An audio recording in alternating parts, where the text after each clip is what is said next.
Etsy failed, dropshipping failed. On my last try to kind of start something, I kept on hearing about LinkedIn. What does it take to become the #1 female creator on LinkedIn in just 1 year? For Lara Acosta, the answer is personal branding done right. This drive to go all in on LinkedIn for no reason whatsoever. I felt drawn to LinkedIn so much. Posted a few posts, one of them went viral, and it changed my life. People just wanted something that didn't feel like they were being sold to. The education system is a scam. 99% of people I know have not used that degree to the fullest extent. The most successful people I know, they haven't even used it one bit. In 2022, she was unemployed and looking for a way forward. By 2023, Lara had not only built a 6-figure business, but also grew her audience to over 300,000 followers and 20 million impressions. Pass this degree, get this boring job, live the boring life, and that's it, you're meant to stay. There's no ambition, there's no drive. They assign this role to you of this person. I think that's always why I never succeeded at school.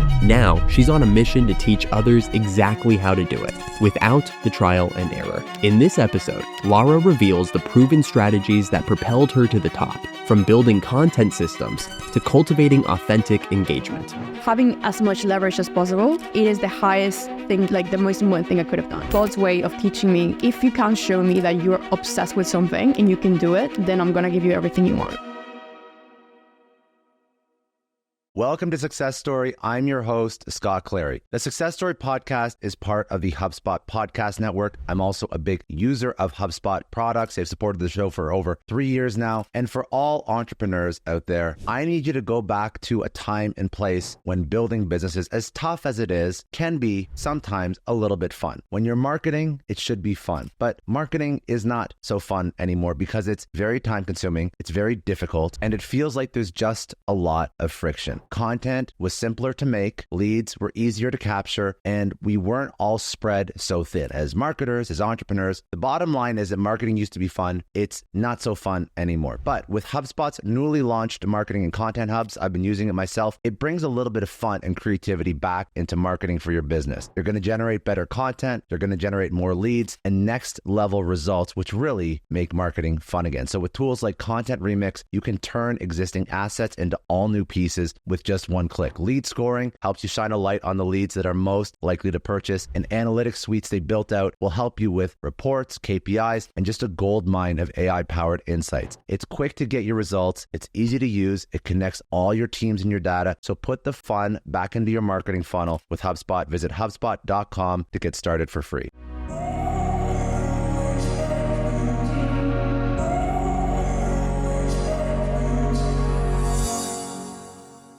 Lara, I'm excited that you came on. This is awesome. This is very last minute organizing this. I'm glad I got you before you went back home. I know, it's so last minute. Thank you so much for having me. No, it's my pleasure. It's going to be fun. So we're going to go through a lot. I want to talk a little bit just so people know your background, because I think that your background's very interesting. You were all over the place. You were an immigrant. So you moved from Mexico to the UK at 15, correct? Yes. And from what I've read, it was without your parents? Yes. So tell me the story. Why was this? It all started, I packed a one-way ticket flight. I booked a one-way ticket flight from London to I packed a one-way ticket flight from Mexico to London and just packed one suitcase and never really looked back. From there, I was only meant to stay 1 year, ended up staying 11. And one thing led to another, finished my degree in the UK, led me to finding entrepreneurship, which then led me to finding love for LinkedIn. And then started off a business off the back of it by accident. What pushed you to move, though, in the first place? I think it was my parents' goal to never have their daughter live in Mexico. They always saw opportunity in the UK, and my mom's right there. She can say yes. They had this dream, and if they couldn't live it, who else to live it than their daughter? So they knew that it was either going to be the US or the UK for me to build a life that they saw potential in, and it worked. When you move at a super young age, at a very, very young age, were you entrepreneurial? Were your parents entrepreneurial at all? My dad is an entrepreneur. Okay. My mom isn't. And I promised myself that I would never, ever, ever be an entrepreneur, because I used to see my dad working hours and hours on end, one phone in the other one, and like his laptop in the middle. And I remember I would draw him when I was like bored, and it'd be like him with 2 phones and his laptop nonstop. I barely saw him for like the first 10 years of my life. He was working all the time. He had a job and then he turned into an entrepreneur. And all his life I've known him as a workaholic. And I remember the day I was like, I don't want to be like that. I want to have time for my family. I want to have time to have fun. And here we are, like 26 years later, I am equally as addicted to work as my dad. And that makes me so happy. It's good to be addicted and it's good to be obsessed.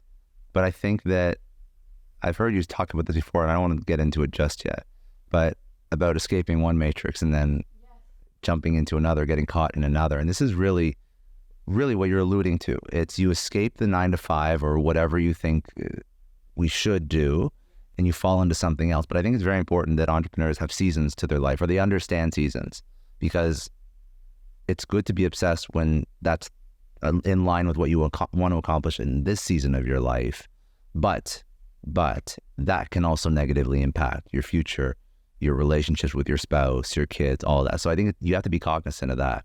I think that's very important, but we'll go there in a second. Okay. We'll go there in a second. That's too soon. Something to know more about you. Okay. So what's the first version of entrepreneurship? 15 years, or no, you went to boarding school first. So, okay. So school's done. What's the first version of entrepreneurship? There was never a first version of entrepreneurship until I was like 22. So that was this, like, I finished school first year of school at 15 in the UK. And I was deciding what I wanted to do for A-levels, which is like, I think, college. And you get to choose three different subjects. And I was like, okay, I think I'm going to choose business because I was always interested. It's also business in general is quite easy. So I just went for the easiest one. So business, geography, maths, English, and something else. And over time, I just started hating more and more business. Like, I hated it. The way business studies is taught at school is just from the fundamental ways of like, this is what Maslow's hierarchy of needs is, and this is how you create a system or like a document that you will never ever use. Like they do competitions too. Yeah, and then they do like, here's how to calculate KPIs, and please analyze Siemens and the case study of how they built their business, and that is essentially not the route onto business. So I hated it so much. It felt like what my dad was doing was that. And I was like, I hate it all. Like, I absolutely have no interest in this.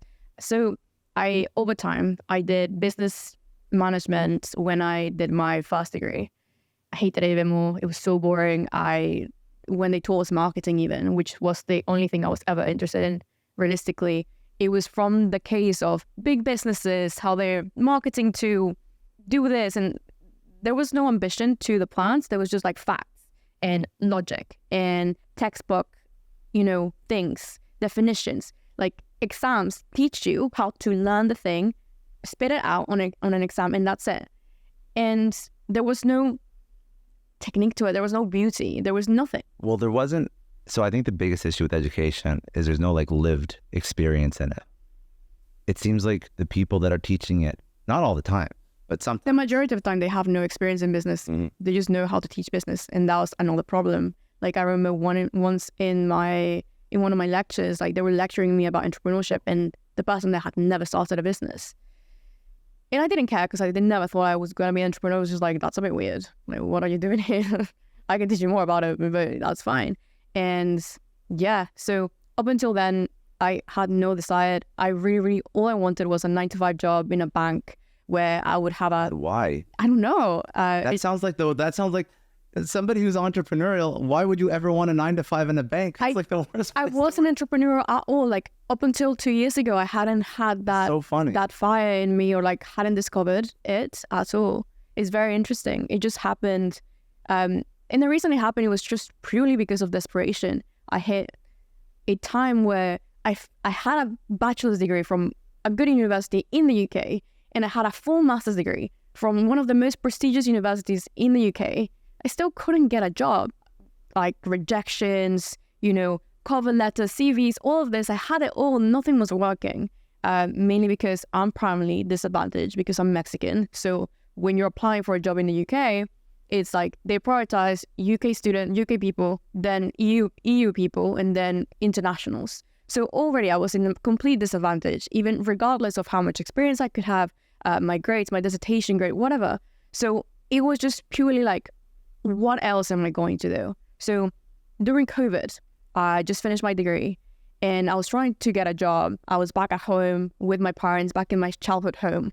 Truly felt like I've regressed in life. All the progress that I made from 15 to 22 years old felt like it was back, like in the bin, back exactly in the same place where I left. Because you would set yourself up, you'd set this like image of what a career should look like. Yeah, what my life would look like, my friends, my everything. I like I like London as a place to live. My friends, the boyfriend that I had at the time, it was just perfect. COVID hits and it breaks that dream into pieces. Back at square one, or even less. Like I was -10 because I'd been going through. COVID puts you in such a deep, dark place of reflection, and you're lonely and you have no one and everything is chaos. The news, social media, FOMO. And I was like, I don't know what I'm going to do with my life. The 9-to-5 dream is done. I'm never going to be this investment banker that I had aspired to be. So my dad just looked at me and he was like, why don't you try this social media managing thing? Like, sweetie, like, because he always wanted to push me towards entrepreneurship. There was never 1 minute he didn't try. And he was like, I know she's going to settle for this at some point. And I was like, no, I'll never be like you. Like, please, Dad. I love my dad so much, but I was like, no. He was my worst nightmare as a person or like as a career. And then he was like, why don't you just try this social media thing? I've been seeing it on internet. Like, apparently people are building businesses online. And I was like, okay, I had nothing else to do. And I delved deep into the world of the marketing sphere. I already like dabbled in because I love social media overall. Social media has always been. I'm like, grew up with it. Yeah, I grew up with it. So it's all I knew. So I've always been entertained by the way people market things and stuff. So kind of asked my dad for $500 to buy this social media marketing course. And in that, the course was shit. It was the worst course I've ever taken. It was $1,000. I spent $500 and $500 from my dad. I hated the course, but it introduced me to a community of people who had a different mindset, who were trying to all grow and do different things. The people that I was involved with before, when I left university the first time, it was all about drinking culture. It was all about, just living, going to the pub, getting back to work, having a girlfriend, and then repeat. That also never really interested me. I was lost, but I knew exactly what I didn't want. And it was that. I didn't want to get lost in the drinking. I didn't want the highlight of my week to be going to the pub on a Friday night with my friends locally. I didn't want that. So then when I met these people online who were aspiring to do something else, like, just posting a win on the chat about how I closed a client today, or like I did 10 cold calls, blah, blah, blah, felt different. And so I changed the quick dopamine fixes from social media that was like so on, so always, and started getting dopamine from wins that I was creating. So I sent my first proposal today. I built my own thing and I was like, okay, this is interesting. I never did it to grow anything. I was like, this is just like a thing until COVID stopped. So, but what you were experiencing was, okay, so I don't have like any professional direction anymore. And you realize, you're not stupid. You realize that if you have no professional direction, then the alternative is doing it on my own. Doing it on your own. You got to figure out something. Yeah. Because it's like you're still ambitious, but you still need that direction. And I think a lot of kids coming out of university, they feel very similar because they don't love the idea of working a 9-to-5 for the rest of their life, but they have no other model to follow. And you fell into a really good community. I think that's actually a huge tell for people. Like, who they spend time around is going to dictate their future. 100%. And I think COVID was the biggest blessing in disguise for me because it forced me to face exactly what I was trying to avoid. I was at uni, hanging out with friends. There's similar things that we all love to party. We all love to do nothing. My friends that had jobs at the time during COVID, they would just sit in their beds and have their laptops open while they're moving it to pretend they're working. And I was like, that's just also not something I aspire to be like. So forced to look at everything in my world, I chose to try and find a different path. And it kind of started as well from just delving into YouTube and finding self-improvement. And I see you have a lot of books and I've also read them. And it was from that that I kind of started creating an environment for myself of people who I would resonate with, like Jordan Peterson or whatever it was, like different thought patterns, different beliefs, different conversations that I couldn't have with my friends. And I could have them with my parents, of course, but with parents, like conversations are different. Whatever my dad said, I would like literally dismiss it. Which is so funny because your dad, if he's been doing this his whole life, he actually would probably be a very good influence. Yeah, he is now. And I think overall, the way he's raised, I have so much to say. We could literally have an entire podcast about my dad. But I think the entire thing, the way he's raised me as her daughter and also my mum, has led me to who I've truly become today. But it's been a combination of different nuggets that they've taught me over time. And I am so grateful for their patience because I was such a wreck for like 22 years of my life. But up until that point, instead of talking to my parents, because it was embarrassing firstly. Like, I don't have a job. You thought I would be like this cool scholar with a job in the UK. I am not. I was embarrassed about myself because I felt lost, and no one wants to admit that they're lost in their life. It's embarrassing and it's hard. And so I was like, okay, internet, like any Gen Z, we go and solve our problems on the internet. How do I change myself? How do I improve? Why do I feel sad? Slowly started finding Joe Dispenza, Bob Proctor, Andrew Huberman, then like Tony Robbins, all these self-improvement gurus. Challenged myself to read 52 books in 52 weeks. And from those different conversations, I started creating this true sort of mindset of growth. And then there's something else out there. I still didn't know what it was, but it was something. Never thought it would be entrepreneurship. Again, I was doing all of this in order to just get a job. That was it. I never, ever felt like I'd be a business owner or entrepreneur. You still haven't, like you said, you were in this community. Yes. You see people winning. At what point are you like, okay, like, fuck it, I'm going to try to do this thing. I'm going to try and put myself out there. I'm going to try and make some money on the internet. Like, and I think I actually read something where you said I don't know if it was a tweet or something, or maybe it was just in a past podcast. You said for a long time you didn't identify as an entrepreneur. I still don't. There's so much trauma in that statement because you are an entrepreneur, even if you don't want to identify as. I find that just so funny that you have a negative association with that word to some degree. And I don't understand why. I think I was talking to Darren about this. To me, an entrepreneur is someone that has a full thing and there's things that they can't control. Let's say a car salesman who has their own thing, their own business. They built it, they hired people, they have the systems, and there's things that can go wrong at any time and it's not their fault. In my world, in my entrepreneurship, I fabricate all the problems. All the problems I create, they're my own fault. I chose to take that deal. I chose to hire that person. I chose to start and build a launch and, try and sell out this product. And if it fails, it failed and it was my fault. Because everything I do is like self-imposed. So to me, a real entrepreneur, and maybe that's where I'm wrong, but I think that's the line for me. Like, I don't think I've ever had to experience hardship in the way that someone like you with SaaS and stuff, I've never had that. So that's why I struggle with it. And I don't think it's a negative connotation. I just generally feel like I create more than I entrepreneur. That's so interesting. I mean, it doesn't really matter. It doesn't matter. Yeah. But when people are like, she's an entrepreneur, I'm like, really? I don't know. I just think, so the reason why I find it fascinating is because obviously we define it differently. Yeah. So the way I define it is somebody that takes their own life on like in their own hands, right, and they take on all the risk. And whether or not it was somebody else in the company or an employee that screwed something up, you take on the risk.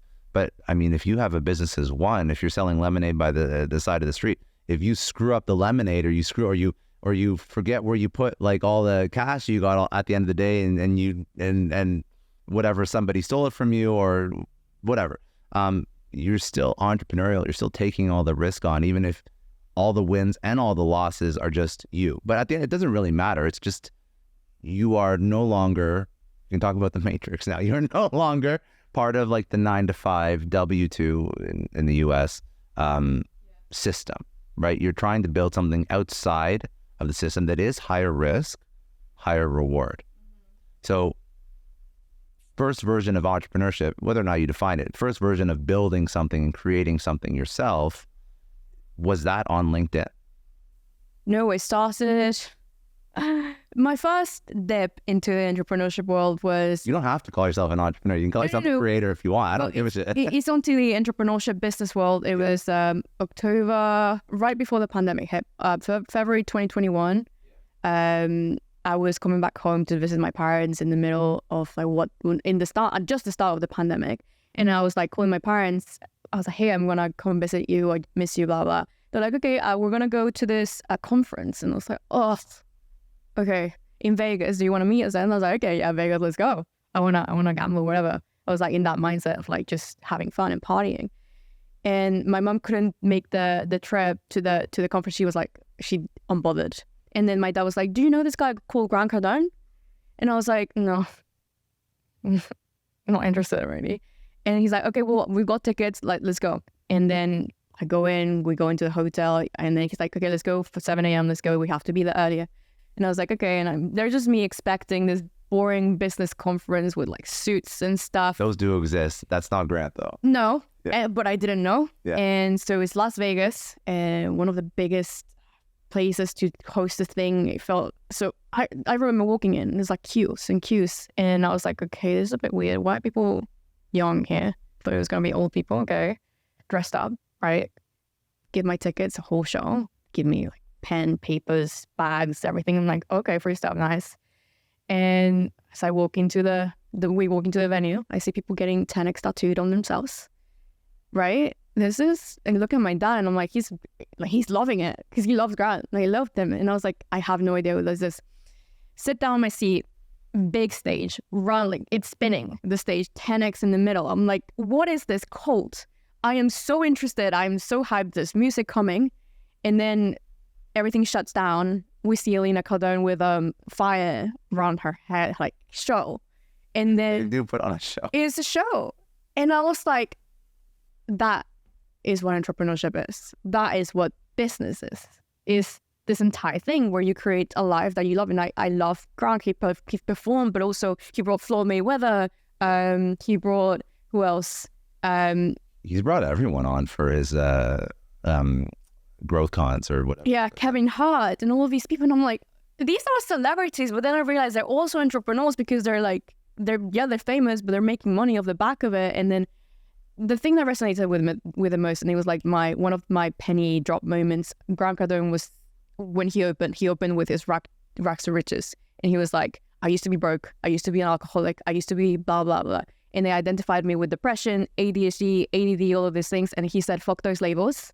I'm going to do whatever the fuck I want. And that resonated with me at the time because I'd just been diagnosed with depression, BPD, OCD, every single mental illness under the sun. I got diagnosed with it. And I felt so lost because I was given all these pills that I didn't want to take. And obviously that was the only thing that you could do for depression or like anxiety or anything like that. That's what I knew. And so him saying that made me very inspired to then join Cardone University and all of these things. But then in that, they put you in a Facebook group with people who are like-minded, very hungry, by the way. Cardone's audience is just like, they're go-getters. Oh, I know. So being around those people, even though it was kind of scary to me, but I was very like... Cardone attracts people that are more aggressive than most. Yeah. They're very, but that's not a bad thing. No, different kind of entrepreneur. It was a 360 from what I was used to, which then helped me see, okay, right, there's people like that. I'm going at it. Why am I not? And then obviously I bought more courses. I started trying different things. Etsy, dropshipping failed. Etsy failed. Dropshipping failed. I failed at my first social media SMMA failed. All of these failed. I was like, okay, I'm not good at this. I don't really care. I didn't really like the idea of running a business anyway. I tried it. Was very hyped. Read 10x rule. Very, very inspired, but also thanks Grant, but not for me. On my last try to kind of start something, I kept on hearing about LinkedIn, and I just wanted to go back to university at this point. I wanted to get a master's degree. I love learning. I love being an academic. I love the validation that it gave me from academia. I love it. And so it doesn't pay. It doesn't pay, but it made me feel smart. And that then pivots perfectly onto, I had deleted LinkedIn previously the year before because during COVID, my ex, my friends, everything, they were like, oh, we're so happy to announce that we're happy and you're not. You're so broke. I'm getting the job that you didn't get. Deleted. I couldn't deal with it. And then I need a reference for university.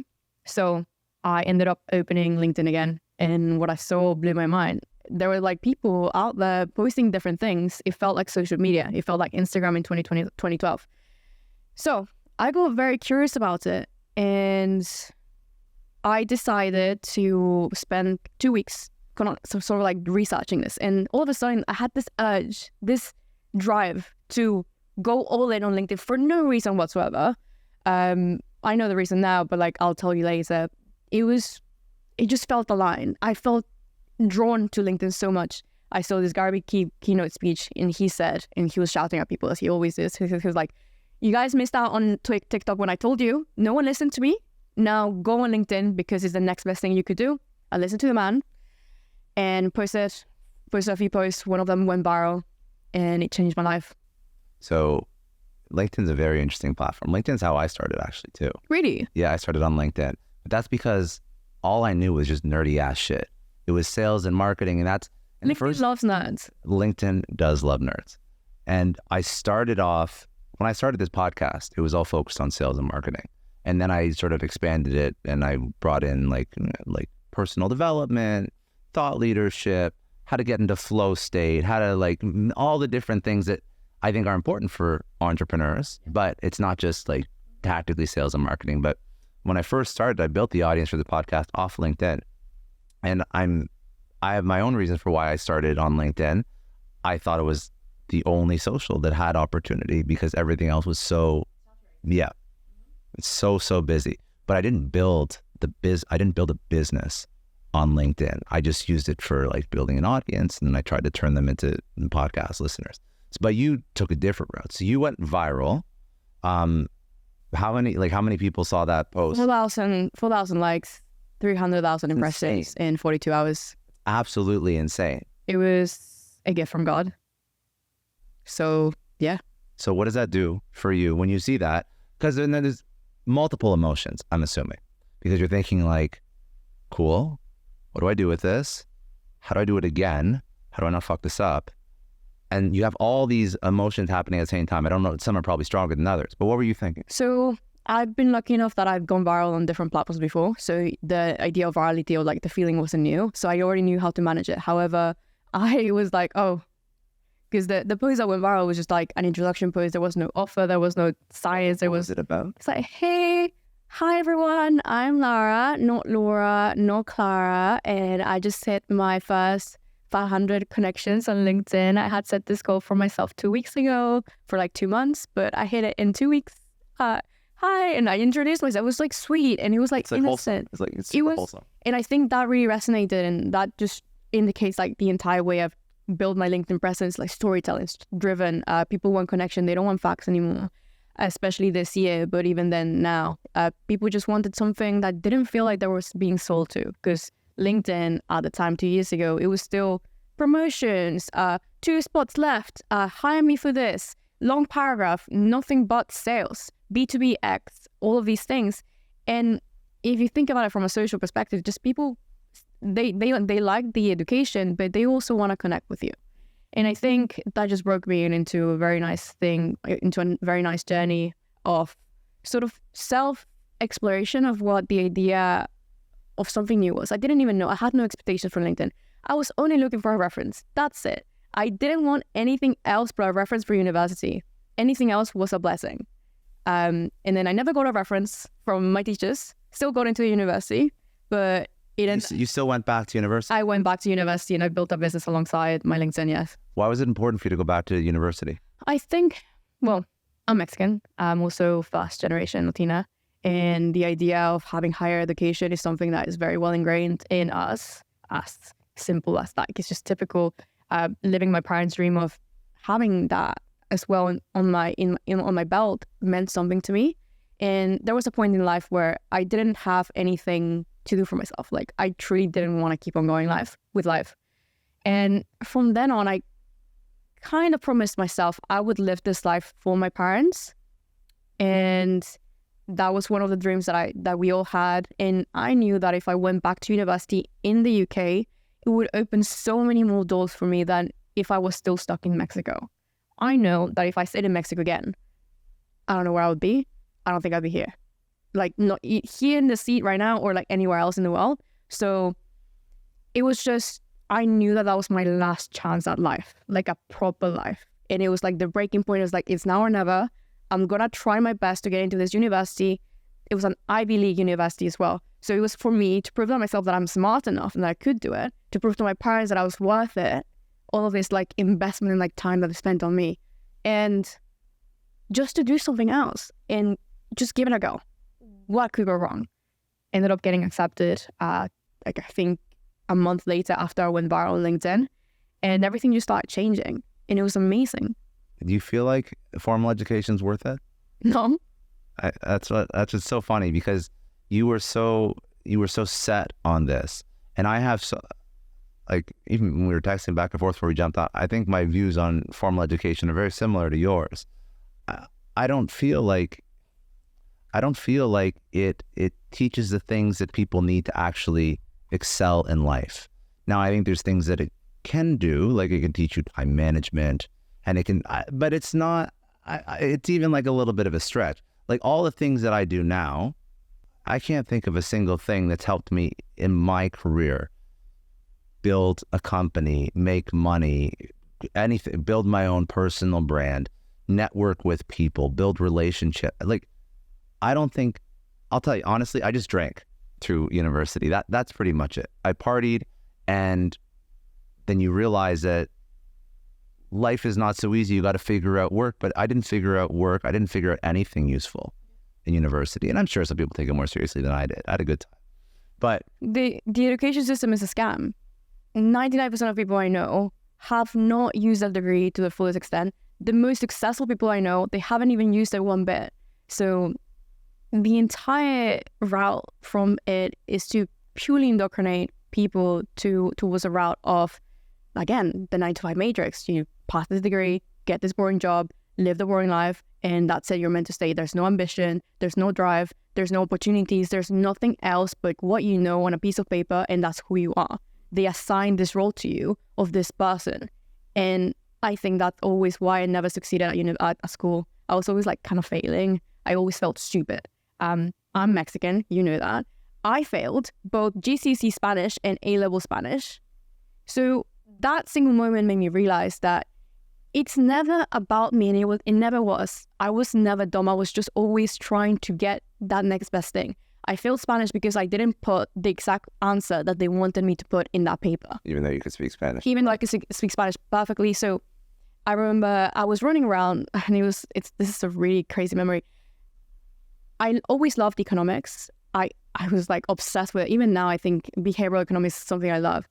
And during school, I would always be so good at it, always talking about it, very interested. In exams, I'd fail them. And I remember once we were learning about the balance of payments. And I was like, oh my God, I could use this to take back to my country and fix the economy. And I took this like entire essay for my teachers to read. They just kind of looked at me and they were like, what are you doing? And I'm like, I'm learning my own way. And they literally shut that down so quickly. I can't even imagine if they actually allowed me to pursue that curiosity and try and expand my thought process behind that. I don't know where I'd be. Maybe like I'd be somewhere else, like an economist, something that would have driven me a little bit more towards that, because I was pursuing something of interest that it wasn't just textbook, but they wanted me to focus on textbook, and I was going away from textbook in real life. So that also kind of killed my entrepreneurship spirit and like the idea of pursuing on anything else, because what I was learning was like, you need to learn this, you need to do it in this way, and otherwise you're going to fail.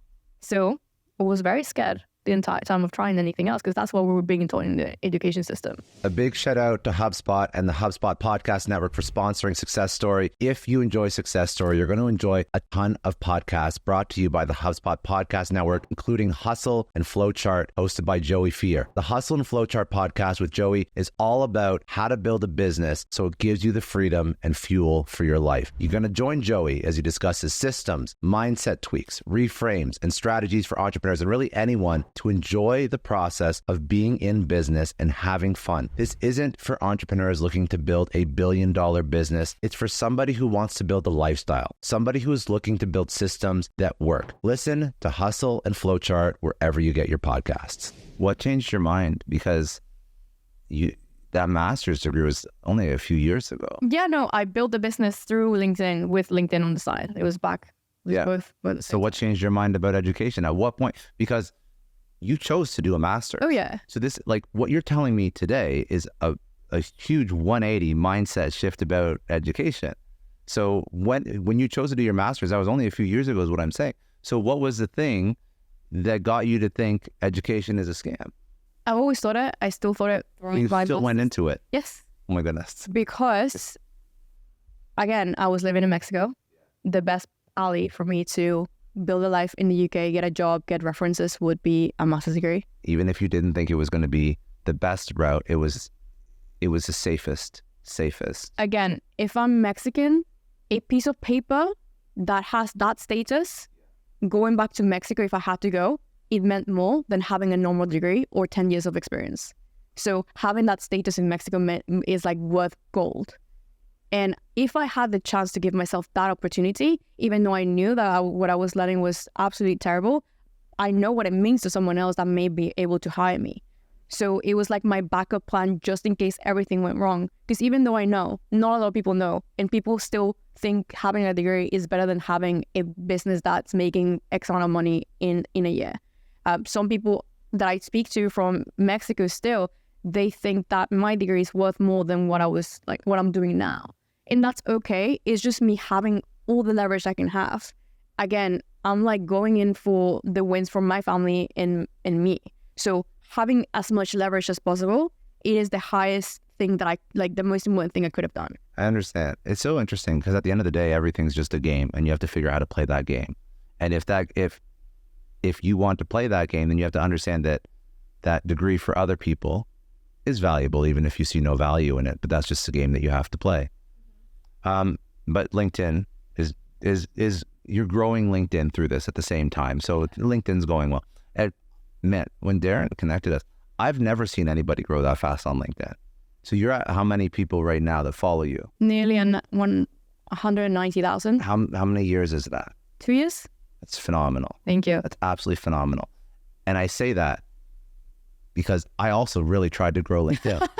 and So you quit? I didn't quit, but I didn't tailor content to LinkedIn. I focused on different media. Yeah. So I built it to, this is going back, this is like probably about 4 or 5 years ago. I probably built it to around 50 or 60,000 followers. And then in the past 4 years, I built it to like 85,000. But I've taken my foot off the gas because the goal is now podcasts, and it's just more like a bandwidth thing. And I'm sure with like AI or a great copywriter, you could probably show up everywhere. But my focus has been on the podcast. So even the content I put on LinkedIn is not optimized for LinkedIn per se. Sometimes it is, but like I'd say 20% is optimized for LinkedIn. I just shouted out Darren for that.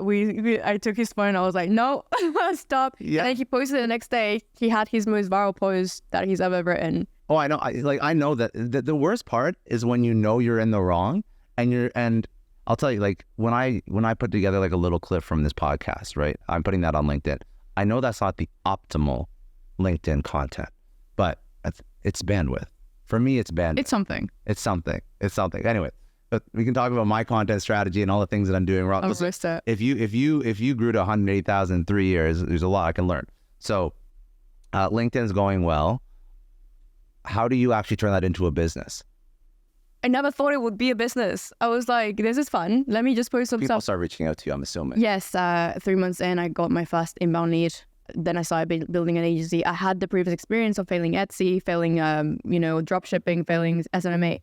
And I already knew that you could, create content for other people for a living. And at the time, I was just trying to get experience for university because I wanted to get into my master's degree. I love how you do not let your goals go ever. Like it takes a lot for you to be okay, even for a second, pivoting focus to something new. I think for that one, it wasn't a goal. It was a need. The master's degree in the UK, it was my lifeline towards the life that I wanted to build and the life that my parents wanted for me. So again, living for my parents and also living for me. My parents always knew that I was meant to be in the UK. And even if I had no drive, I was depressed at the time. It was in COVID. I was overweight, 10 kilos. everything felt like shit. The thing that didn't feel like shit is how much my dad was supporting me throughout the entire way. And I was like, okay, if I can do this one thing right for my dad, I'm gonna do everything in my power to do it. I don't care. So I went on, and there was this breaking point for me where I felt lost, and it's like the dark night of the something, like just dark. Like the darkest for the dawn kind of thing? Yeah, like the dark night of the soul, where you're just looking at yourself, and I stared at myself in the mirror and I was like, I hate you. I hate this. Like, what are you doing? And I came to my senses, and something happened, and I prayed to God for the first time in my life. I'd never spoken about this before, but I was like, I don't know you. I don't know who you are. Like, I'm never here, but please help. And so I was like, I'll give everything up if you give me this one chance, right? And then nothing happened. Like, it's like, okay, I just literally just promised you everything for one thing. And that was like the master's degree acceptance. I was praying and praying and praying for it to come. I didn't think it would come because it was too late already. It was like already September. And and school started in September. And I was like, please, like, I'll give it all up.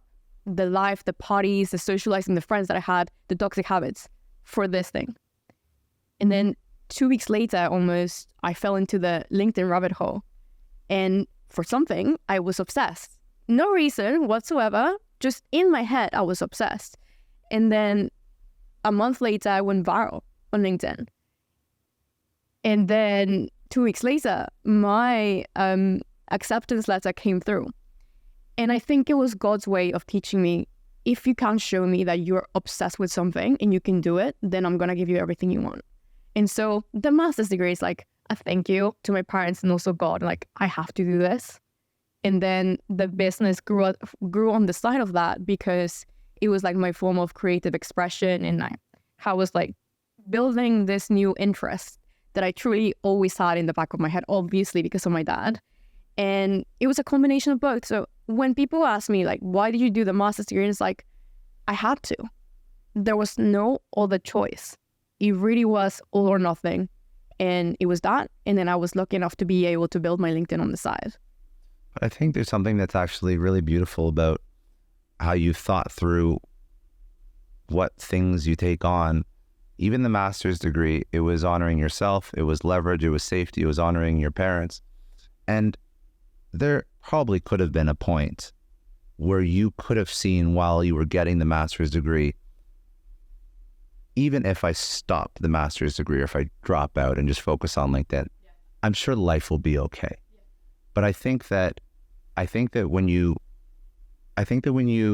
do things for the right reasons and you honor your commitments to people, and I mean, whether or not you believe in God or you honor commitments to God, I think that life ends up working out in a very nice way. And if you're too short-sighted and you do not honor the commitments that you made to other people in pursuit of something that seems like a shiny object, I think that has a very short life attached to it.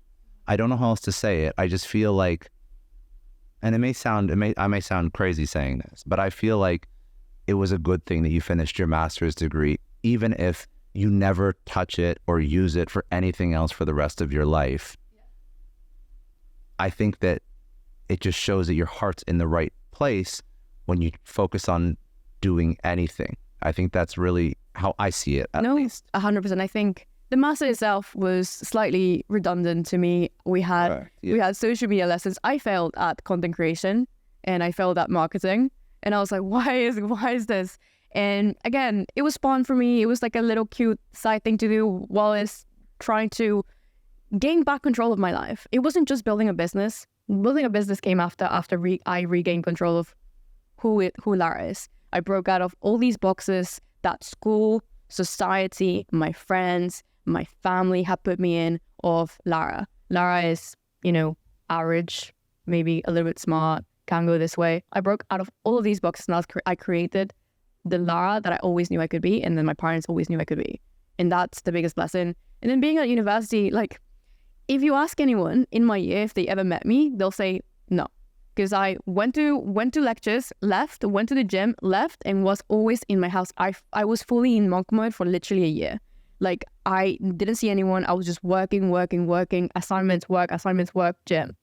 And having that year to truly spend time alone and enjoy solitude and find out who I truly am without the influence of alcohol, without the influence of societies or like trying to fit in, was the most transformative thing that I could have done for me and my personal brand, and then my business, and then everything else I've created along the way, because I know full force who I am and who I'm not. And it comes back to the values thing, where I don't let anything else move me besides my intuition. And honestly, being happy with solitude is the most powerful thing. You mentioned a few times that you never wanted to be an entrepreneur. You never meant to build this on purpose. Do you think that's what allowed you to be successful when so many people fail? Yeah, I think there was no expectation. I didn't, even now, like, what's your next goal? Like, what's a dream? And I'm like, I just want to make my parents proud, like whatever they want, or like, I just want to be happy. And people are like, what? I just truly want to be happy. I spent so much time of my life being unhappy that being happy right now is the best thing I could do for myself. And I can repeat that tomorrow. Thank God. That's it. If that means building another business, okay, cool. Is it fun? Sure. I pursue fun over profit any single day. So, you know, like that's huge. So fun over profit, because I think a lot of creators, the way that I started the podcast, for example, I was building a business. I did not need and could not even focus on the podcast making money at the time. And that allowed me to do it, and still actually allows me to do it. I mean, I put 6 years into this, and there's a lot of businesses that I could spend 6 years on that would make a lot more money. Almost any business, actually. Podcasting is advertiser play, right? Like, you have your CPMs, you know, advertisers pay for how many downloads you get, but didn't start it with a product. Now I'm thinking about productizing it and building community around it, and there's different ways you can do that. But Lara is good at that. Yeah, I know. Very good. Oh, trust. See, like, he has ideas. He has ideas for me. Trust. For 6 years, I was very fortunate because this is not the situation everyone finds himself in, but I didn't have to worry too much about how do I milk every dollar out of this creative endeavor. And I think that a lot of creators go into creating, like, how do I make money as quick as possible? I feel like you can feel that as an audience. You can feel when someone throws out their first post and they already have like a course and like a community, and they have all these things that they're trying to sell you. I think it turns the audience off, and it's very hard to quantify. Like, when is the right time to turn from creator into business owner? But I think that if you do it with the right intention, I think you'll just be more successful of a creator, which will afford you more opportunity to build businesses on the back end of it. The post that went viral, there was no CTA, there's no link, there's no course, there's no nothing. And I think that that's actually very important. That's a very important takeaway, because I think people look at, you know, the sayings, like, don't compare your year one to someone's year 10. Yeah. They look at Mr. Beast. Yeah. And be a billionaire creator. And like, oh, how do I get on YouTube? Trust, bro. It's gonna be a minute till you even make $100 on YouTube, let alone $1 billion. Yeah, I think that's the creative mindset that entrepreneurs have. Like, entrepreneurs aren't creators and creators aren't entrepreneurs. We both have different goals at the start. Obviously, creators then become entrepreneurs then become content creators. Ideally, and what I tell to clients all the time, clients want to be influencers without acting like influencers. Content creation is literally becoming an influencer nowadays, even in the B2B space. Every single personal brand, like Stephen Bartlett, Alex Moses, they're all acting like influencers, posting stories, sharing like storytelling things like past trauma, whatever. That is what an influencer before was doing. Now, business owners are adapting that mindset, but obviously it takes time because you can't quantify the ROI. There's no direct, investment into how much is this story going to bring me? It doesn't matter. It's that connection that matters, that then amplifies how people are willing to then choose you over a bunch of people that have your exact same title, your exact same knowledge, the exact same sales process. It is you. I've had this experience so many times where someone connects with me 6 months past, and then they just lurk in the shadows. They like looking at me. I don't know them. I don't know who they are. They message me or email me because they don't want to message me on LinkedIn. Like, been following your story. How can we work together? above anyone else that has more experience than me. Even then, when I was just starting my LinkedIn journey 3 months in, my first inbound lead connected with me because he liked my story. Didn't care about how much experience I had, how many, the case studies, nothing. He just wanted to work with me because he recognized something in me. Don't know what, but it mattered. I love that. I think that that's so important too when you think of a business owner. And actually, I'm curious because you probably have these conversations. You probably have CEOs that go to you and you're like, this is the framework. This is my LinkedIn strategy. This is how we make you famous on LinkedIn. This is how we turn you into a thought leader, build your personal brand. And then they're like, what's the ROI on it? I'm assuming that's like 99% of your conversation. At the start it was. Now, luckily, because I have a strong brand enough, they don't even dare to ask. I'm like... That's so funny. Yeah.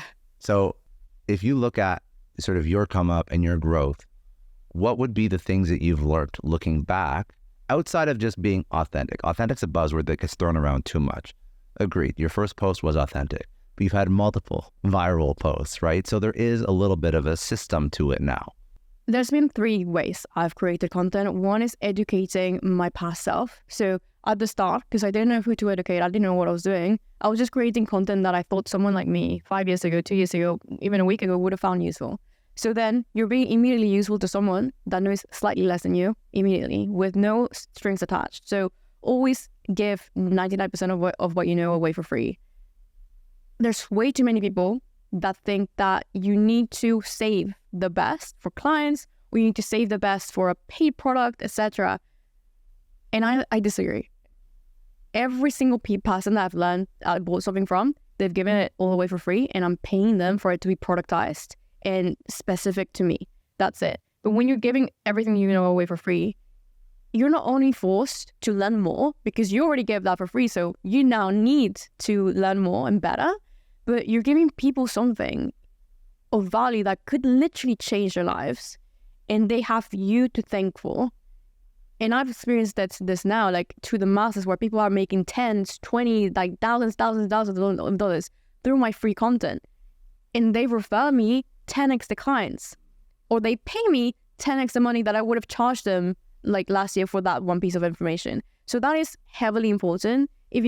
I don't believe in hiding everything. I do believe in sharing everything, because knowledge is knowledge. It's free online. You can ask ChatGPT for the exact same formula you probably have. It doesn't matter. What matters is how willing you are of telling it and how well you tell it, so people remember you when they apply it and it makes them money or it changes their life. Is there a way that you communicate or write on LinkedIn so that people do remember? Like, do you have a style or a writing style, content delivery? You teach your past self. I love that. But how do they make sure that, how do you stand out? I guess is the best way to put it. Stories. So I have this amazing framework that me and my friends developed when I was like just yapping to them. It's like, yes, this is framework. And they're like, Lara, that says slay. You know, slay. Yeah, I got it. I've got 40-year-old men saying slay on the LinkedIn, like all the girls, and it starts with a story, lesson, actionable piece of advice, and then you turn it into a you. The thing that makes this work specifically is that when you tell a story, naturally and by science, people remember stories better. Then you educate them on the back end of that, then it makes them feel like they understand your point of view and why you've done it, and the results you got, and then how they can achieve the same goal by applying that same framework. So if I say, here's exactly how to write a good hook, this is what I used for my clients over the last 20 years, and I made over 10 million doing this. And then you indicate how to write a good hook, and then you're like, how do you find this? Are you having problems writing a hook? You're giving them different entry points to understanding your thought process. And if they can't relate to the framework itself, maybe they can relate to the story, or maybe they can relate to the question. So giving people different angles to enter on, because I understand every marketer understands the different top of funnel, middle of funnel, bottom of funnel. Every post acts exactly the same in itself. So how can I get people's interests, and how can I funnel them onto me and who I am and their interests? So that's what we do with the Slay framework. If I look at, I guess the only other big creator I know on LinkedIn would be Justin Welsh. Love him. I love Justin. I mean, he comes from very similar background to me. So he was CRO of, I think, Patient Pop, and that was like a medical software company. Then he just like burnt out and left. And now I think he runs I think his business is doing over 3 million in just selling courses about LinkedIn. So if people are very in the weeds and they know Justin and they know you as well, what what are the differences and similarities between his strategy versus how you grow and how you write? I think I'm a little bit more personal than Justin. Justin is very factual and very logical, and he appeals to like that systematic brain that I do not have. When I was creating my own digital products, I was like looking at Justin. I don't have them, but I've heard the entire system. He delivers the process. I am not logical whatsoever. I am a creative, like 90% So like a left of my brain, brain. right brain thing. Yeah, so I had to figure out a way to make it work for me without the systems, without the template, like all of these things. So what I do is storytelling, emotion-based, but logically. And how can we use psychology to create interest for a customer or audience? So more story-based, a lot of frameworks involved, but it's all about how can you say something from your point of view that ChatGPT can't say itself. And to do that, I want to talk about psychology in a second, but to do that, I'm assuming you have to bring in lived experience. Yes. Because ChatGPT has no lived experience. No. And that's where you get into trouble if you're talking about things you haven't done before, because you can't bring an experience into that. And I think that's the most beautiful thing about building a parcel brand, especially for someone that's young, ambitious, or doesn't even know what they want to do, is you're forced to go ahead and have to live those experiences so that you can talk about them. I personally think that I wouldn't be where I am if I wasn't driven by a chip on my shoulder of jealousy of other people, seeing other people doing the thing that I wanted to do first, talking about it on social media second, and then getting praise for it. Like I was like, no, like no, me. So I went ahead and got all that experience so that I could talk about it online and be like, no, I actually know what I'm doing. I have a master's degree in digital marketing. And then over time, I started stacking on those experiences to talk about it on social media. And now, obviously, I put myself every single month, I force myself out of my comfort zone in my house. And I'm like, I go to 3 events so I can then talk about those experiences. I do work for free for clients as well. Like, even though I don't need to, I get more experiences with different types of people. So then I can talk about things. I go to conferences. So 100%. You architect environments that you're going to do something that's going to turn into content. Everything is content. And that is the creator mindset. Like every single thing we do in our lives can be turned into content as long as it's in alignment and is relevant to your audience. So this right here for me is a piece of content right now. Taking my mom to Miami right now, it's a piece of content in itself because it talks about being an entrepreneur, remote work, productivity, conversations. So when you turn that lens of how can I use my daily experiences to actually create content that is relevant to someone that either aspires to be me, which is most followers, or wants to work with me, then everything becomes simpler. I have to ask, has there been anything that you've learned in your master's degree that you actually apply in your day-to-day? I'm so curious. I learned a lot about just doing whatever the fuck I wanted. So I got bored at uni when it came to essay writing, and I was like, I have nothing to lose. If I fail, that's fine, like whatever. So for essays, I turned the essays into self-case studies of my current interest. So we had to do this essay for our marketing module, was talk about social media in a very boring way. And I was like, no, Liver King is being cancelled right now. I want to talk about Liver King and how it's affecting the socioeconomic impact of the United States and how his empire is falling. So I turned the entire essay into a speech, a TikTok. I love that. And I remember my teachers were just kept on me like, why? But they passed me because they gave me points for creativity. And then I think that pursuit of winning the game, like hacking it and getting my way around it was so exhilarating because I was like, I could either fail really badly or I could win really hard. And I did. So shout out to the teachers that didn't fail me for like my ambitious pursuits on my random rabbit holes. But by the way, like finding ways around or hacking the system, I mean, that's how entrepreneurs all win. I was listening to one of your YouTube videos, and I think it was something along the lines of like I pulled all the titles of like the videos that I thought were interesting. Yeah, 7 LinkedIn hacks that are so good they feel illegal. Now, I'm not going to lie. I listened to the first one, and then I'm like, you know what? I'm just going to ask her about this live because I think they're so fascinating. And I think the first one was time zone hacking. Yeah, so if you post, then you have to repost it. I didn't even know you could repost on LinkedIn, which is like, I can tell that I'm No one knows. My knowledge is a little bit No, dated. it's elite knowledge. It's elite knowledge. Well, no, it is elite knowledge because you said that you got 20% boost in impressions or views or something. For people that are listening, what are some of these hacks that you've discovered? And you can talk about LinkedIn specifically because this is where you play. But if you have things outside of LinkedIn, that's great too. But something like that is so niche and so nuanced. I create more content than probably like 99% of people on this earth, and I did not know that. And I was like, when I heard that, I'm like, shit, yes, let's chat. Do it. Yeah, do it. Like, oh, come on. No, because there's not many people that study and learn to that degree, and it's hard for a business owner that has to figure out like 50 different marketing channels that on LinkedIn. But I think that's the most valuable because that's where you can, that's that leverage, that little bit that you can really use to sort of stand out amongst everyone else. The best LinkedIn hack anyone could use is master the art of the pattern interrupt. So we have this collaborative articles that came out on LinkedIn last year. And if you collaborate and you write in these articles, you get a little badge, right? Me and my friends couldn't get them.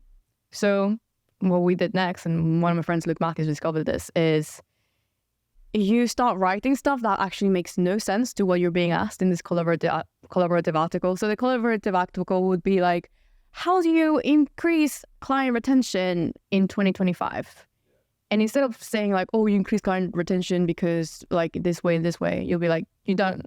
It sucks. Fire everyone, live a life that you want, whatever. And that creates a pattern interrupt because whenever anyone's scrolling on LinkedIn, they expect the same boring, mundane type of thing. And when you have something as polarizing as don't fire your entire team, you get them engaging with you in a different way. LinkedIn people are in the mindset of just learning and thinking, okay, there's going to be a little bit of straw, like boring. When you introduce them to something that makes them laugh and makes them react a different way, then they form this connection with you that nothing else could build. And that is why we pattern interrupt, so they can remember us. And if you're creating a positive reaction or even negative, it's a win for you. Hence why people who are polarizing, let's say Andrew Tate, Luke Balmer, whoever these, like Grant Cardone even, that's why they stand out the most, because they stand out by being polarizing and breaking patterns. I remember this ad that Grant Cardone had with like burning a like $100 bill. Why did he do that? To break a pattern of like, you can't burn money. Oh yeah, no, I'm going to do it. So it's the same on LinkedIn and every social media. If you're able to pattern interrupt anywhere, it works. So that's the biggest hack. The second one I would say is mastering the art of connection. People are forgetting that LinkedIn is a networking platform and they think there's just a B2B business platform where people just post and sell. No, LinkedIn is naturally a networking platform where you get to connect with people. That's exactly what the thing is called, connect. You don't follow, you connect with someone and send them a connection request. I see LinkedIn as the biggest event in the world that never sleeps. It's a 24-hour networking event and you get a chance to meet someone else every single day at any time in the day. So the best thing you can do is be prepared to have a honest and kind conversation with someone, not with the aim to sell, but the aim to connect. And then once you master that, you can create true connections that they support you, they may buy from you in the long term, but the idea is to not burn connections down just for the sake of selling your product, which is something that LinkedIn struggles a lot. There's a lot of cold pitching. Obviously, you probably get so many emails like, hey, do you need this product that you need? No. But then if you approach it like, hey, really like your post about your cat. I also have a cat. Do you want to have a cat date? Yeah. Yeah. That's funny. That's cool. I'll give you the funniest example and then we can move on. But you can give more hacks, by the way. No one's going to complain. I was so bored a few months ago with LinkedIn, and I get bored. Like, I'm on the platform about 10 hours a day. So me and my friends always like me. I'm lucky that I'm friends with all nerds, and we all like nerding out, trying to hack LinkedIn and seeing what's new. And I was like, okay, I'm going to send more DMs to see what's the most optimal way for my clients to send connection requests and get accepted, right? And so I saw this guy that owns a gym. Because always the connection requests are so boring. Like, hey, we'd love to connect and exchange synergies. Boring. Hey, we'd love to connect. Boring. Hey, so you think? Boring. Like, no one cares. Pattern interrupt. I saw this gym owner. I sent him a connection request. How much do you bench? That's good. And he did. I don't think he was flattered. He was like probably a bit confused. However, 6 months later, he sent me a message. hey, Lara, would love to have you as a keynote speaker for our event. It works. It works. You stood up. You wouldn't have gotten that. You wouldn't have gotten that. Yeah. You didn't say some ridiculous shit like, Exactly. And I think people take themselves way too seriously on LinkedIn, and you should 100%. Like, your brand is like super important. Position is important. But if you do this once in a while, or just trying things out, it may actually turn out the best way. I think there's a big difference between being an asshole on social media and just being fun. Yeah. Asking how much somebody benches is not going to ruin you. It's not going to ruin your brand. It's not like people are going to cancel you for asking how much you bench. I would love if anybody slid into my LinkedIn DMs with anything more than like 3 paragraphs of text asking me, and like a Loom video. I can't stand LinkedIn. I love it, but I hate it at the same time because it's just so like robotic, nerdy. It's too much. And I like nerdy. Don't get me wrong. I like learning, but there's very few people that I actually like reading their content. I don't think it's not. I think it's salesy. Yes, that's it. It's probably a better answer, or a better way to describe it. And the DMs are just horrible. They're absolutely horrible. Nobody puts any effort into it. And I can tell. Everyone can tell. And I read all of them. But it makes it easy for people, for you and me, that know what we're doing to actually stand out the most. Yeah. I get this on Twitter more than LinkedIn, but it's like, hey, name, are you interested in product for your inside business? Like, actually getting sent the templates of that. This is my competition and your competition. Like, if you're able to beat these type of people, you're going to win regardless. Because people are lazy. They think business is easy, and hence why people fail. I never thought it was going to be easy. I actually always saw it as the hardest thing in the world, and why I never wanted to do it. So even being able to do this now for a living and like never take it for granted, never really drop the ball. One of my biggest lessons from one of my mentors, Richard Moore, he said, never drop the ball. And that I take so seriously. Cause what do you think he means by that? It's all about momentum. You don't drop the ball when it feels like it's easy. You don't drop the ball when you made it. When you made it, it's exactly when you're about to crash. So you keep on going and you keep on going. You don't stop. I never, ever, ever disrespect momentum. It is the one thing that I value the highest. So today, I just launched this product as a course. I hadn't slept for like 3 weeks. And people kept on asking me, how are you going to celebrate because you launched it? Work. To some people, I might seem a workaholic, and that's fine. I identify myself as one. It's probably the highest compliment someone could give me because I think I look like my dad now, and it's great. And I'm not letting the thing go. I once didn't have the opportunity to be here. So why would I drop the ball when it's actually just bouncing at its highest? No way. I absolutely love that. I've never heard it said like that, but I don't disrespect momentum. That hits. That really hits. And I learned it from this book, The Compound Effect. Yeah. Where you compound wins slowly over time, and then once you get the wind of it, people just drop the ball because it feels like they won, and that's why people fail, and that's why so many celebrities make it and then don't. I never want to be that person. I have to take a second and thank the sponsor of today's podcast, LinkedIn. Now, when you're hiring for your small business, you want to find quality professionals that are right for the role. And that's why you have to check out LinkedIn Jobs. LinkedIn Jobs isn't just a job board. It helps you hire professionals you can't find anywhere else, even those who aren't actively searching for a new job, but might be open to the perfect role. And did you know that in a given month, over 70% of LinkedIn users don't visit other leading job sites? So if you're not looking on LinkedIn, you're looking in the wrong place. What really amazed me was how quickly I found qualified candidates on LinkedIn. 86% of small businesses get a qualified candidate within 24 hours. It's like hiring professionals like a professional on LinkedIn. As small business owners, we're always juggling multiple responsibilities. LinkedIn understands this and constantly finds ways to make the hiring process easier. They've even launched a feature that helps you write job descriptions, making the process even quicker. And it's really no wonder why 2.5 million small businesses use LinkedIn for hiring. I can't recommend it enough for finding top-notch professionals who could take your business to the next level. Post your job for free at linkedin.com/excellence. That's linkedin.com/excellence to post your job for free. Terms and conditions apply. I had a conversation with Nathan Barry, who is the founder of ConvertKit. And one of the things that he said to me that really stood out, some things I talked to a whole bunch of people and different degrees of whether or not you're impressive or not, or whether or not you have some really, really prolific advice. Some things I'm like, I've heard it before.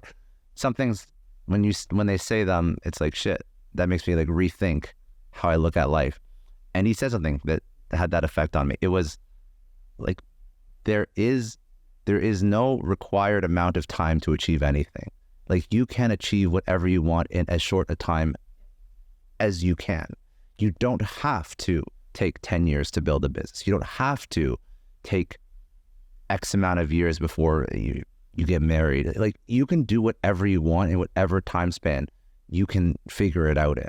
And that, common sense isn't common, but when you hear it, you're like, shit, yeah, you're right. And just to give context, why I was speaking about that was, I think he wrote a blog every day. I can't remember how long, for like 2 or 3 or 4 years or something like that.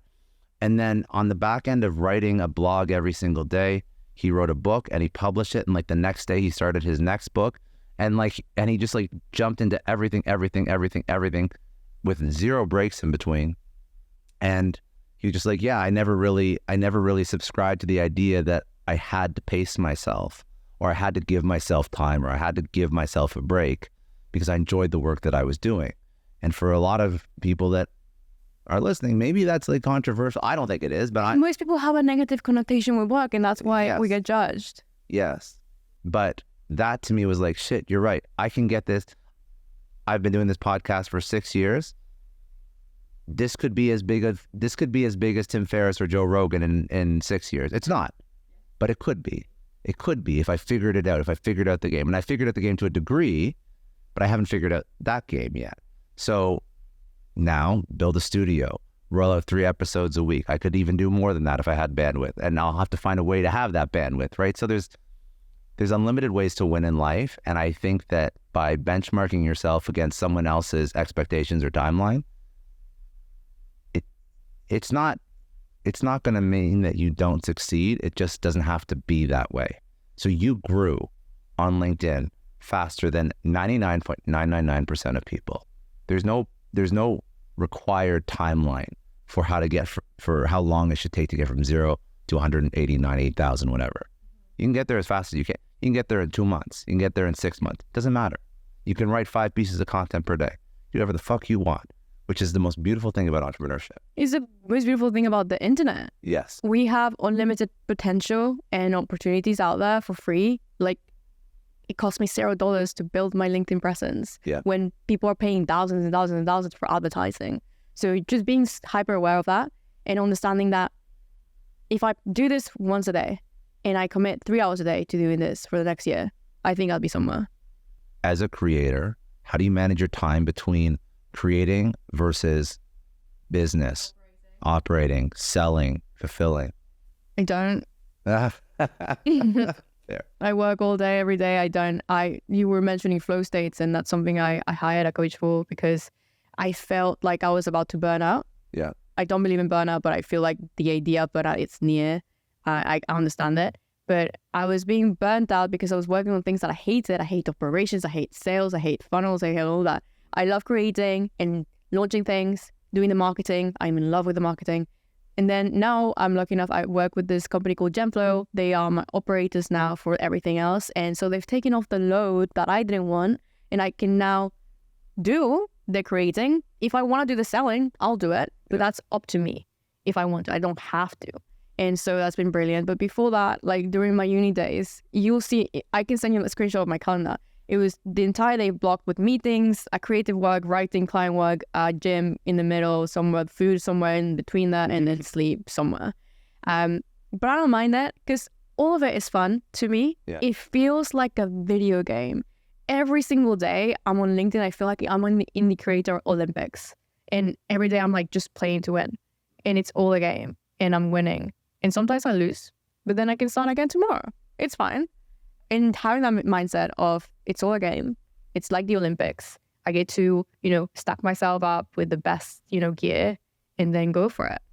What we're talking about now is really like just going all into something, just being obsessed with it, which I think is a beautiful thing. Again, you have to figure out if this is where you want to, if this type of work and if this type of life is what you actually want.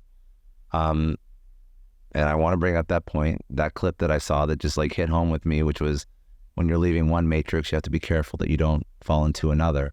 So what advice do you have for creators or entrepreneurs that are leaving one matrix, leaving the 9 to 5, they're jumping into entrepreneurship? Like when you say you have to be careful about falling into another matrix, like I think we've both fallen into it, but I don't hate it. So if somebody's trying to figure out, is this for me? What is the advice to them? I think when you're building a business, year one, you will be in the matrix where you don't sleep, you don't breathe, you hate your life, everything's hard. You're dealing with shit clients, you're not getting paid, you feel like an idiot because you don't know what you're doing because you're pretending you knew what you were doing to get that client, and then you had to figure it out at the end. That's exactly what I did. And I was stuck. Like, yeah, hated everything, but I loved the journey. And I think if you don't feel like that drive with it, like immediately, or at least like within a few 6 months in, then entrepreneurship may not be for you because it's not for the weak. And for me, I never wanted to be an entrepreneur, but I always wanted to have something.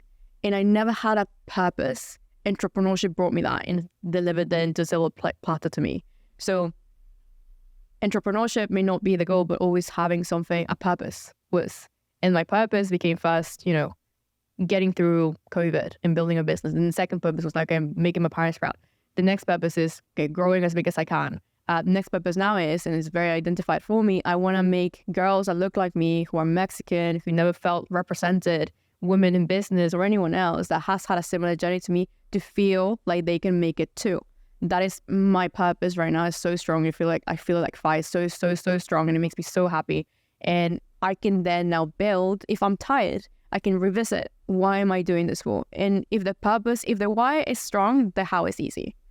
And that is how I built upon everything else.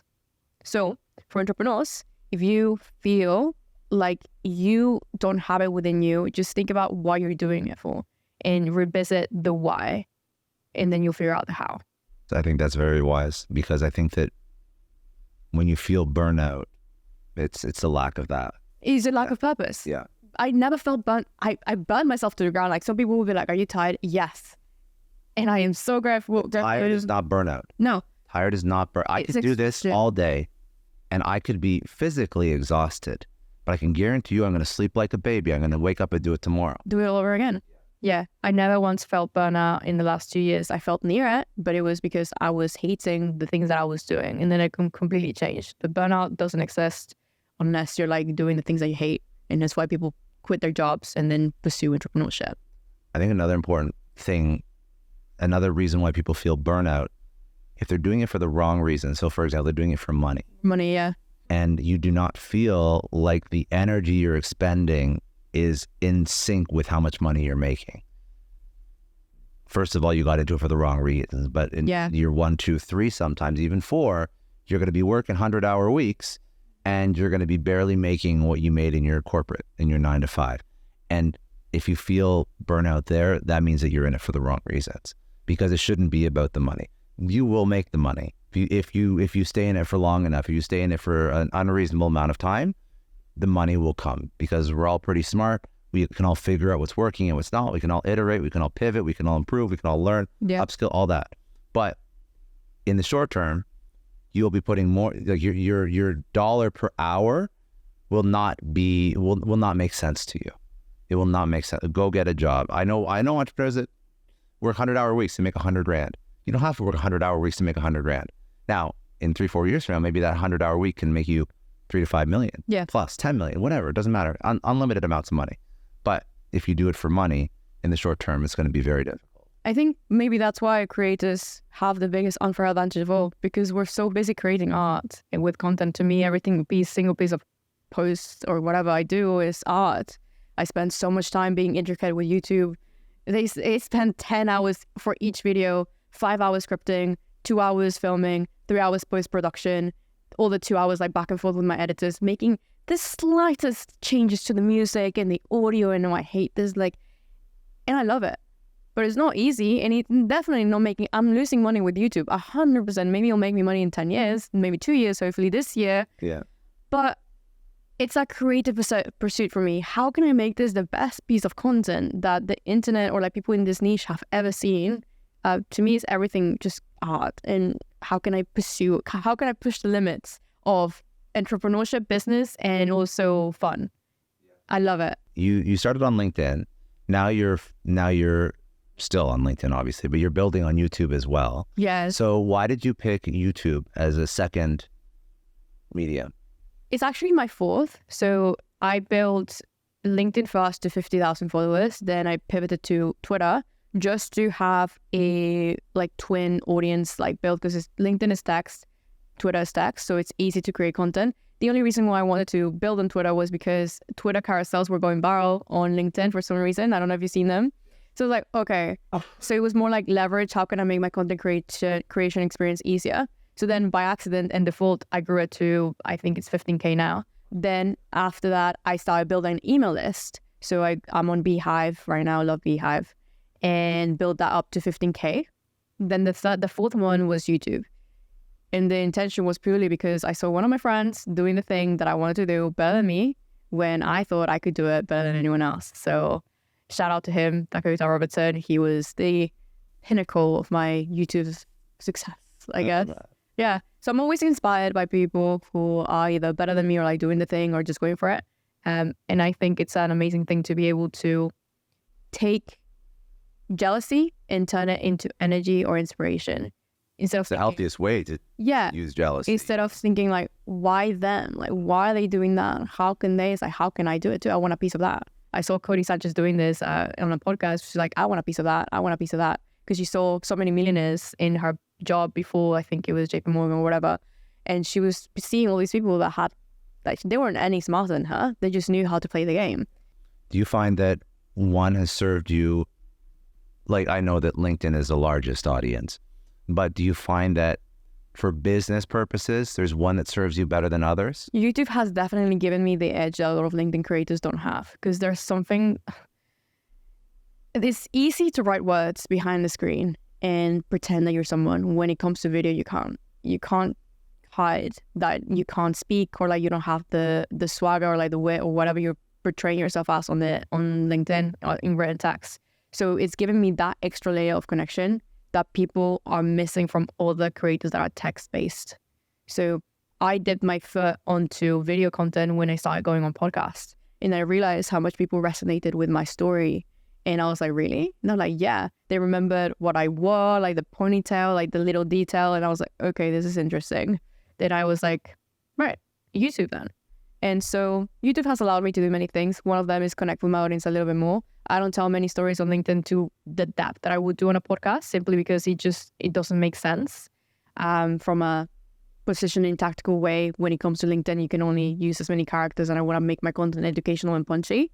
But for those who are interested in getting to know me slightly more, into a little bit of more depth, they get to watch my YouTubes or listen to my podcast, which is really cool.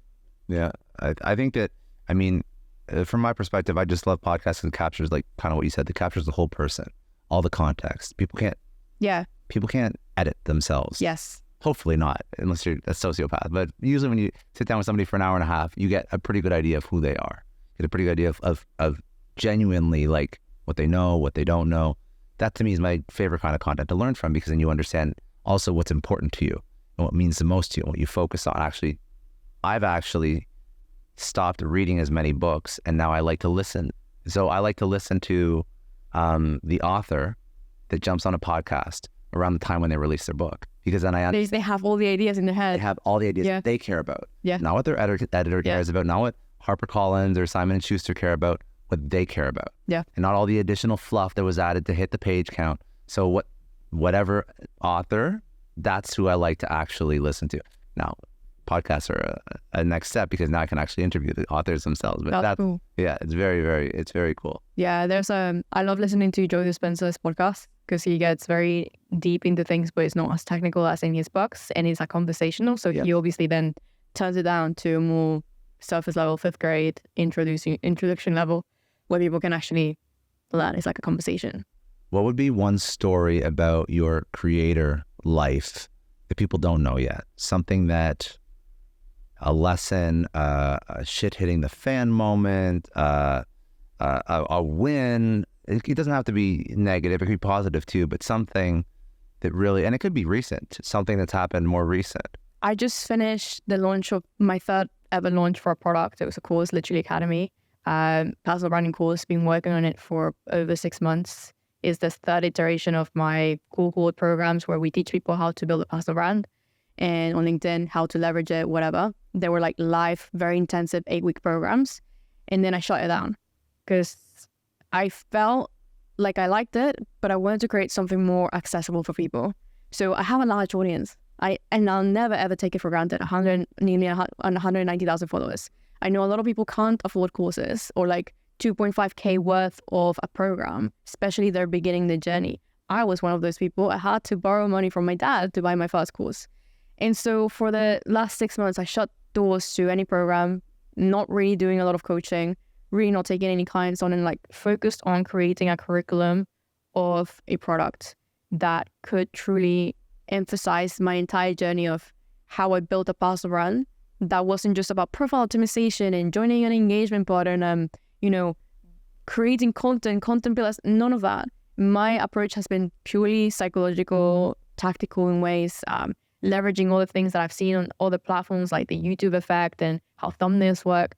And that had been taking my life over for the last 6 months, then filmed it over the last month. I hadn't left my house for like literally days because I was filming it. It was long hours. It was exhausting.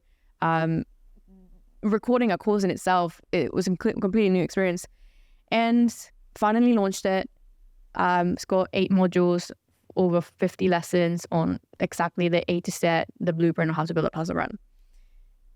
For the longest time, I've been celebrating my wins on my own because I've been away from home. I don't have my family around. I don't really have that many friends. And if I do, they are in other cities, they're in other continents, they're all online friends, or just generally I just keep to myself. And every single win I've had, like my first client, my first ever high ticket deal, my first 100K, I celebrated on my own. And over the weekends when we closed launch and I hit my goal, I had my mom there to celebrate with me. And I was like, damn, I never want to celebrate again on my own because I feel so comfortable by myself, but having family to truly share those wins with that I know are truly happy for me, it meant the world. And obviously I wish my dad was there, he's not, but I'll see him soon. And then being able to be like, we made it to my family. Amazing. I think it's important to know that, like, listen, again, it's all about seasons, right? Yeah. There can be seasons where you are in monk mode on your own, building on your own.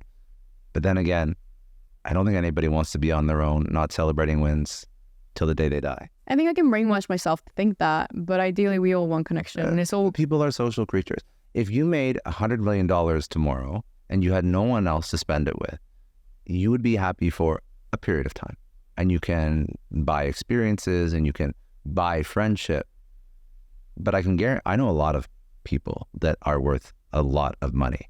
And it's very hard to find, I think, fulfillment and happiness when you don't already have that circle around you, because now you have this stress about, why are these people even in my life? Are they just trying to take advantage of me? So you have this whole other apprehension that you have to deal with. Yeah. Like every single person you speak to, it's like, do they know how much money I have? Do they know? Like, it's not fun to go through life thinking that everybody wants something from you either. So genuine relationships and genuine friendship and sometimes, I mean, you can build that after you are successful. But if you can keep those people around you, like while you are becoming successful, I think it makes everything easier. For me, yeah, I think friendship's 100% family. It's been so crucial. I neglected my family for so long because I was away. They were fine. They loved it. We're both independent, and I never thought I'd need family. But something clicked like a year ago, where I just became so interested in being there for my family, and they were there for me because they've seen me at my worst, and they never judged me. And my parents were always supportive of me, so I think I hold them in the highest regard, and I want them with me everywhere I go. And they're like the reason why I do everything. So I'll tell you something else too. When stuff is not going right, and like, think of all the things that can go wrong in a business. There's a lot of them. I think that having people around you, if you are on your own, you will get stuck in your own head. and you will think that that thing that is happening is 10x as bad as it actually is. And you need people to like A spotlight effect. pull you out and just help you understand that like life isn't over. It'll be okay. It'll be okay. You just need someone to tell you it'll be okay. Yeah. And that's why you have to have those people around you. 100%. One thing I did not ask you about that I really do want to actually ask you about, and I know I probably should have brought it up earlier. You speak a lot about psychology and human psychology. So for creators, for people that are trying to create great content, what should we know about humans, people, how they operate, how they consume content? What's the psychological X factor in creating stuff that really hits? For me, understanding the law of reciprocity bias, where when you give something out for people, even if it's for free, they are more likely to reciprocate back in the long term or short term. So building those elements of goodwill over time will bring you the highest returns, even if you don't notice it straight away. And that is something that a lot of marketers try and do, but because they try and get the win so quickly, they miss out. So it's understanding reciprocity bias. Explain that though, just quickly. So you miss out. So reciprocity bias, if anyone wants to have a little bit more of like an insight, just read Influenced by Robert Cialdini. It's my favorite book. I literally mention it in every single podcast I go to, but it's just the art of giving. So how are you, in the book they explain it as, I think, people would give free samples at Costco, and then you're more inclined to actually buy the product just because they gave you the free thing, right? With your content, everything acts as a free little ham and cheese burger that Costco will give you because you're giving them a taste of what it would look like to work with you, be your friend, or just simply have even in the podcast. So that is one thing. The second thing is, how can you turn your content into something that creates emotion? The opposite of anger isn't like happiness or love, it's apathy. Same with everything. So when you're trying to create an emotion, just try and create something. It's never apathy. If your content reads boring, no one's going to care. No one's going to remember you. No one's going to do anything. So when you incite curiosity, anger, happiness, joy, anything, then people are more likely to actually be connected with you or what you're saying. So every single time you write a post, just think, is this actually making me feel anything? And if not, remove it. I call it the content eraser, where whenever I write something and I reread it and it doesn't look like my favorite creator's post, I scrap it. Because why would I serve something to my audience that I wouldn't read myself? And that is something a lot of people do because they post and ghost. They just post just to post it. They post just because their social media manager and their team told them to post 5 times a week. You're disrespecting your audience. And respect is something that goes a long way in this game. So why would you waste your ideal audience's time by reading a post that you didn't even read or proof check or anything just because you had to meet your quota of posts? Respect is truly everything. I think that there's too much mediocre in content. Totally. And the thing, there's no competition at the top because a lot of people just put out mediocre content, including, if I repurpose, this is something that I'm guilty of. If I repurpose a reel and I put it on LinkedIn without much effort, that technically that's my pet peeve. I know. You do that. Oh, and then I hate it when people forget to take that TikTok watermark off. I'm like, you had one job. I don't do that. Okay. I'm not that bad. I was about to leave. You can do a little audit after. I was about to leave. Yeah, I know. I'm not that bad. I am a marketer. But what I'll do is I'll take like a reel, but then I'll write a post. Yeah, that's good. Yeah, I still write. Yeah. I still write. Yeah, nice. But, I mean, short form video content is not optimal. I guess now it kind of is for LinkedIn, but for the longest time it wasn't really. So it was not, listen, I don't think any of my content's lazy compared to a lot of the stuff I see, but still for me, in my head, I know that if I had written something for LinkedIn, as opposed to trying to take something from another platform and repurpose it for LinkedIn, it would be 15% better, for example. So, I mean, there's always more you can do. It's always a balance, right? Do you show up with reasonably good content or every single day, or do you not and you focus on one exceptional piece once a week? It depends on who you are and how much how high in regard you put yourself in. For a while, I was posting so much quantity, but it was still a good quality, like 50, 70% quality, a lot of quantity. But that then allows me to now post 3 times a week with the highest quality I could ever deliver because I got my reps in earlier. Like you were saying, it doesn't take you a limited time of hours to understand something. It's more about how often you do it, how quickly. Like I think there's like this 1,000-hour rule where if you do something for 1,000 hours, you actually master it. No one's limiting you to how quickly you can get those 1,000 hours in. The quicker you get those in, you're able to progress like that. So I got my 1,000 hours in 3 months because I was writing for myself, writing for agency clients, and writing for like even my friends sometimes. So that allowed me to push quantity at a decent quality, and then go from there. How long did it take you to put together like a post? Now, between 20 minutes and an hour is not bad. That's not bad, but that's not where you started. No, to be fair, like I think it used to take me less time to write than now because I'm more meticulous. I really do care. I want the hook to be as best as possible. And I enjoy the creative process of writing in itself. So when people are like, oh, it's taking you so long, and I'm like, yeah, I enjoy it. It's my time off. Time on, time off, I don't know. Same difference sometimes. Same thing. What would be something that I didn't ask you that I should have asked you about your process, your journey? I don't know. I think you covered a lot of it. I tried to. Yeah, you did. I love it. Good. What can people look for in the future from Lara? What are you putting out? Well, you mentioned you had a course that you scrapped, but now you're trying to redo it so that it's launched. It's launched now. Yes. Okay. We had a very successful launch, which I'm really happy about. This is the one you celebrated with your mom? Yes. Okay, good. Actually, over the weekend, we like... That was like very, very recent. Yeah, literally. Oh my goodness. Very fresh memory. So it's a personal branding course on how people can turn their LinkedIn into a 6-figure channel by building the personal brand. So I got all my love inside of it. We're already getting so many people involved. There's already 500 people inside. So if you want to be one of those people, you can check it out at literallyacademy.com.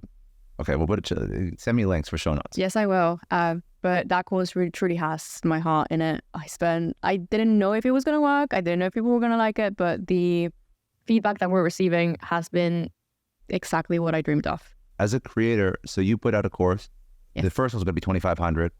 The first iteration, it was so I always wanted to do courses because I was educated on courses. Like, that's all I know. I'm a course addict. My dad is a course addict. I have that from him. We buy courses like it's crack cocaine. We are addicted. I'm addicted to coaching as well. You must get the good and the bad. You see what's good, what's garbage. Yeah, I've seen everything. I've taken all after the fold. I've seen my dad go through really bad programs, really good programs, and so have I.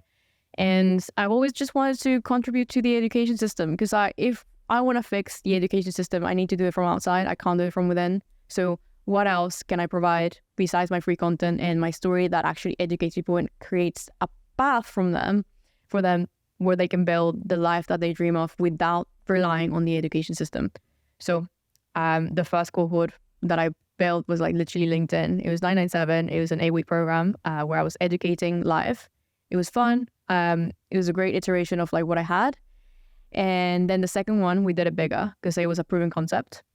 And I brought in everyone that's ever taught me anything. I brought my mentors, I brought my friends, I brought like my sales coaches, I brought my productivity coaches, I brought like my other creative friends. So they could teach them what I couldn't. Like, I'm not a sales expert, so I brought my mentor who's a sales pro. I couldn't teach copywriting, so I brought my copywriting friend who's brilliant from Microsoft.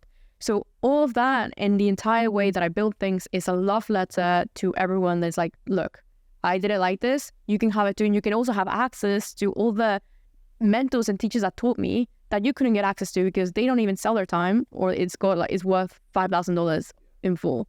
So this course now is the cheapest piece of course program community that I've ever seen in the market. That's got everything from course that educates you on how to build a personal brand from A to C, a community for people to support you, like I found in my Facebook days, and the mentors that I had access to because I discovered them along the way. Literally, I think we priced at $399. You get a community, you get everything I learned, and my love forever because it's like a love letter from me, literally. I love that. Yeah, it's fun, and the best thing is I'm so grateful for the people that took part in the creation of the first 2 programs, like my friends and my mentors who are like literally the pinnacle of how I've been able to grow so much. I always say that my growth isn't just mine, but it's also theirs, the people that supported me when I couldn't support myself. I recorded a video on YouTube that's going to go live next week, but it talks about how even though I was doing all the work and I was reading all the books and I was creating this life in my head, I still didn't feel like it. I didn't still feel like that.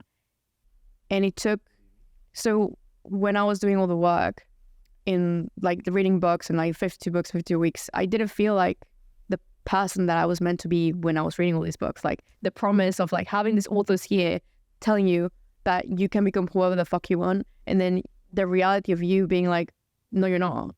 You're faking it. But I see that a lot. I see a lot of people just like consume. Yeah. And they don't live it. And I wasn't living it. I wasn't quite there yet.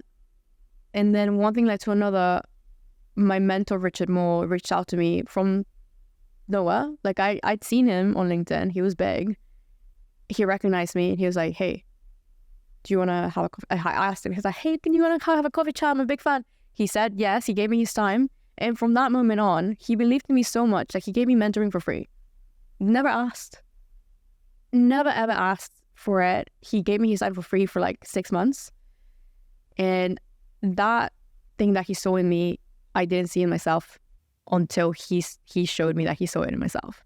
And obviously my parents did, obviously for years. And you're never going to listen to your parents. They never listened to my parents. Yeah.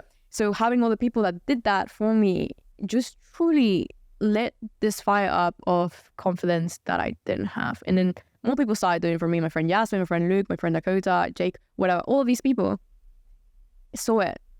And then I was forced to see it and then live up to the idea of who they saw me as, which has made me, I guess, grow so fast. Because I think I'm more driven by the energy that people give me than the energy that I have within myself. And it's very powerful. And I'm so thankful for that, like, gift of friendship and love. It changes people's lives when they have the right people around them. Yeah. If you do a good job of this community, you have to understand the opportunity that you're going to give people, because now you're going to have this. It's not just a course. Again, you can find the information in a lot of places, but what it is, it's some of the people, I'm sure that your mentors, it's very hard to actually access them. But outside of that, it's a community. It's like the showing up, and it's the people holding you accountable when you don't even believe in yourself. And that is truly priceless. I live that. Yeah. I think everything I create now is like a reflection of my journey. And I'm like, let me give this back to you. And so that's why I'm a creator, not an entrepreneur. It could have been $1,000, could have been $2K, could have been $3K, could have been a mastermind. But I truly wanted to make it accessible. In the future, of course, maybe we'll raise the price. I'll create a different product that's higher ticket. But for this one, I truly just wanted to, because I get so many questions like, hey, can't afford this, can't afford your coaching call, can't afford your services. I'm like, okay, here. If you start here, and then you prove to me that you've gone through this, then we can talk. I think it's important. I think that as a creator trying to productize, you have to build your 1,000 true fans. You don't have to go to the top of the market immediately either. And you can find a way, because that group, first of all, you're going to have success stories in that group that get, yeah, exactly, right? You're going to have success stories in that group. You're going to have people that you can, and if you do have a high ticket, you want that to be beneficial to people. So that means that they have to do the reps, so that when they're ready to do one-on-one with you or whatever the high ticket is. They've already been through it. They've already been through all the basics. The basics, so that there's like a much higher chance of them actually being successful. Nobody wants to sell a high ticket product where the person who buys it is unsuccessful, has buyer's remorse, just feels like you con them out of 2,000, 3,000, 5,000, 10,000, 20,000. So you have to make sure that they're a right fit for that program too. Yeah. And now you have this little like entry level. That's why I never like, I say courses that I've taken a shit, but I never like go and slander them in public, because I'm sure they work for someone. I'm sure that drop shipping course that I bought like for $99 worked for someone. It wasn't me. I'm sure that Facebook group course, I know that it worked for one of my friends. So it's just different types of people at different stages, different seasons, different mindsets. That course helped me, the first one I took, just to understand that I could find new people on the internet. And we went from there. Where should people go find you? Lara Acosta everywhere. And LinkedIn, YouTube, that's literally it for my newsletter, and Twitter. Are you going to build your Instagram? No. Ew. I'll put some clips. You can collaborate on those. We can collaborate, but I don't think you'll be seeing me on Instagram. You have like 4 posts on there, right? Yeah. That's so funny. And they're all like reposts, they're not mine. They're from Darren's podcast. Yeah. Yeah, I saw that. My Instagram account is at Darren fan page at this point. It's all good. I think Instagram, before we leave, like, it scares me. It's all vain, it's all fake. Even the way I post that, it's fake. It's orchestrated. I posted a photo on that today. It's so aesthetic, but I had to get my mom to take in at the perfect angle. It's not real. I'd rather get judged on my intellect than my looks, and LinkedIn has allowed me to do that. Instagram just... I hate Instagram. I always find it's a necessary evil. But even what I've tried to do, I have a podcast. So I've tried to get people to move off my Instagram into the podcast. So now I have like a system set up where if I post a new show, if people write podcasts in the comments, or the CTA to write podcasts in the comments, and then I DM them a link to the show. So I'm trying, actively trying to get people off of Instagram. It's so stupid because everybody judges who you are as a creator by your Instagram. But I mean, for somebody that's trying to build. Yeah, so that's why I don't give them any chances to judge. I agree. I think it's smart because if you play that game, it's like you have to keep up with content. Yeah. And there's smart people everywhere, but I'm trying to, again, kind of like you, I'd rather be judged on my intellect and the conversations I have and the insights and the thought leadership that comes out of the content I create. Not if I look good in whatever. It's not my type of content, right? It's not bikini pic. Yeah, exactly. Where you are. Yeah. Private jets, lifestyle. And I hate that too. But you're talking about like bikini pic and like perfect picture and guys that, unless you own a private jet, congratulations, you've killed it. But if you're like renting your life and posting on Instagram, you're a fucking clown. And I can't stand. It's like, even now when I go back, I'm starting to think, okay, maybe I can go to the shop and I can take this photo. And I'm already thinking like, it's just a natural culture that it's there and I can't change it. So I'm just not going to take part in it until I can. And maybe I can have a team managing it for me in the future. Yeah, but it shouldn't be the focus. Not for the type of content you want to create. Not for the YouTube, person you want to. YouTube is the goal. Grow that to 100K and maybe you'll see me back on Instagram. Last question I ask. You've had a great career. You're still very young. So I usually ask this question to somebody who's like 50 years old. And I say, like, what would be the lesson you tell your 20-year-old self? I mean, 20 years old was not super, super long ago. So just younger self. What would that lesson be? It would be something like, you don't feel like you fit in because you don't belong where you are right now. I always felt like the black sheep in my house, in the school. I was bullied. No one really understood me. I didn't really understand myself. I was in the wrong place. And I then learned that it was just because I wasn't in the right place. So move as quickly as possible from your environment. Get out as quickly as possible and then find yourself. Because then when I did, everything just made so much sense. And my life improved and I just couldn't be happier than I left my hometown.